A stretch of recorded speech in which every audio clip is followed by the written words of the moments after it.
বিলে তখনও নরেন্দ্রনাথ হননি। স্বামী বিবেকানন্দ তো পরের কথা। তখনও সে ওই ছোট্ট বিলেই আছে, কারণ স্কুলে তখনও ভর্তি হয়নি সে, বাচ্চা ছেলে। বয়স খুব জোর 1 থেকে 1.5 বছর হবে। ঈশ্বরের কাছে মানত করা সন্তান। মা ভুবনেশ্বরী দেবী বীরেশ্বর শিবের কাছে মানত করেছিলেন একটি পুত্র সন্তানের। বলেছিলেন, হে মহেশ্বর, তোমার মতো একটি পুত্র সন্তান দিও আমায়। ঘর আলো করে যখন ভুবনেশ্বরী দেবীর কোলে পুত্র সন্তান এলো, ভীষণ আনন্দ সবার। পুত্র এসেছে সংসারে।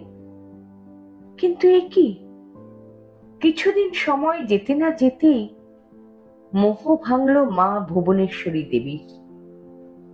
ভগবান এ কাকে পাঠিয়েছেন? এ যে ভূত, শুধু চারিদিকে লাফিয়ে লাফিয়ে বেড়ায় আর প্রচন্ড অত্যাচার করে, কারো কথা শোনে না। ধরতে গেলে নর্দমার মধ্যে ঢুকে বসে থাকে, যাতে কেউ ওকে না ছুঁতে পারে। আবার কোনো ঘরে আটকে রাখলে জানলা দিয়ে ঘরের জামা কাপড় টাকা পয়সা সব গরিবদের মধ্যে বিলিয়ে দেয় দোতলা থেকে। না, একে বশ মানানো তো খুব কঠিন কাজ। শেষ পর্যন্ত একটা উপায় বের হলো। যখনই সে রাগ করে, উৎপাত করে আর অত্যাচার করে, তখনই সবাই ধরে বেঁধে এনে কলপারে মাথায় জল ঢেলে দেয়। শুধু জল ঢালা নয়, তার সঙ্গে একটা মন্ত্র উচ্চারণ করে সবাই, শিব শিব শিব। একদম শান্ত হয়ে যেত বিলে। এখন প্রশ্ন হলো, বিলে 1-1.5 বছরে কি করে বুঝবে শিবের মাহাত্ম্য? বাচ্চা ছেলে, স্কুলে পর্যন্ত ভর্তি হতে পারেনি, সব কথা পরিষ্কার বলতেও পারে না।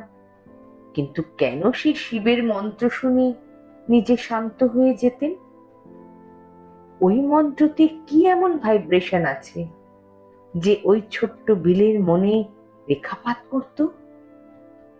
এর একটাই উত্তর, বিলে কোনো সাধারণ মানুষ ছিলেন না, স্বয়ং শিবেরই অংশ, মহাদেবের অংশ। অদ্ভুত, তাই না? সেই কারণেই হয়তো শ্রী শ্রী ঠাকুর স্বামীজিকে দেখে বলেছিলেন, তুই সপ্ত ঋষির এক ঋষি।